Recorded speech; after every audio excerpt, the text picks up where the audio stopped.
A mechanic built a mini car for a paralyzed girl. Weeks later, a limo pulled up outside his garage. On the outskirts of a small town where everyone knew everyone else's business, there was a modest garage with a weathered sign that read Sam's Auto Repair. Sam Walker wasn't famous. He wasn't rich. He was the kind of man who fixed engines by feel, believed coffee could heal almost anything, and had a heart bigger than the garage he worked in. It was a cold Tuesday morning when Ellie Parker first rolled into his life. 7 years old, paralyzed from the waist down after a car accident the year before. Her mother, Grace, brought in their battered old sedan for a brake check. While Grace talked prices, Ellie sat quietly in her wheelchair, watching Sam work with wide, curious eyes. "Like cars, do ya?" Sam asked, wiping his greasy hands on a rag. Ellie nodded shyly. "I used to race my brother on bikes," she murmured. "I wish I could go fast again."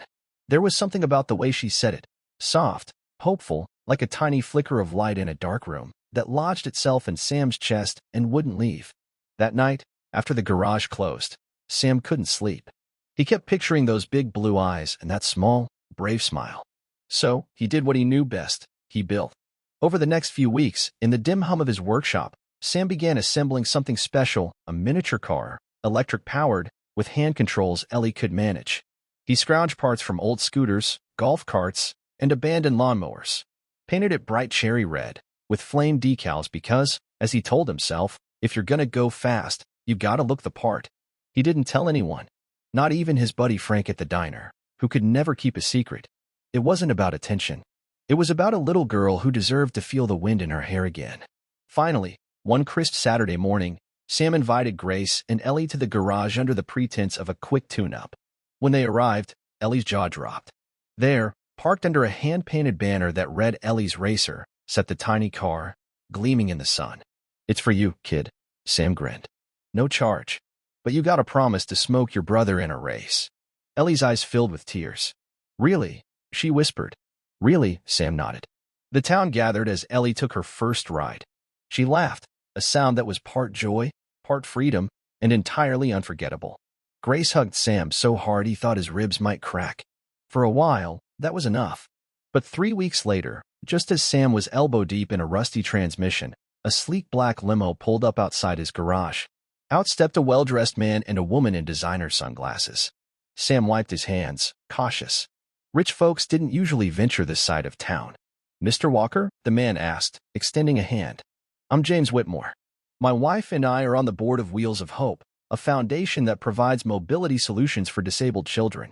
We heard about what you did for Ellie Parker." Sam blinked. "How'd you hear about that?"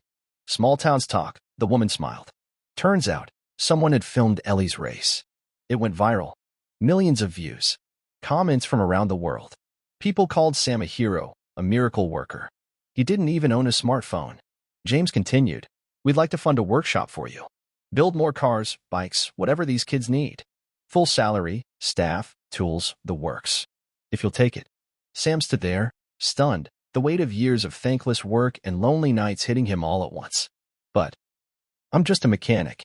"You're a mechanic," the woman said gently, who reminded people what kindness looks like. The emotional knot in Sam's throat made it hard to speak. He looked over at the tiny cherry-red car, now sitting proudly in the corner of his shop.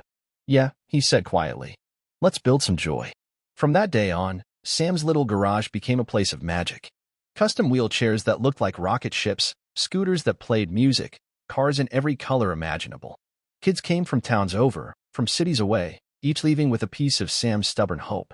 And every time someone asked him why he did it, he'd just shrug and say, "Every kid deserves to go fast." In a world often too loud with cruelty and noise, one man's small act of kindness reminded us all, it doesn't take a superhero to change a life. Sometimes, it just takes a mechanic with a good heart and a pair of greasy hands.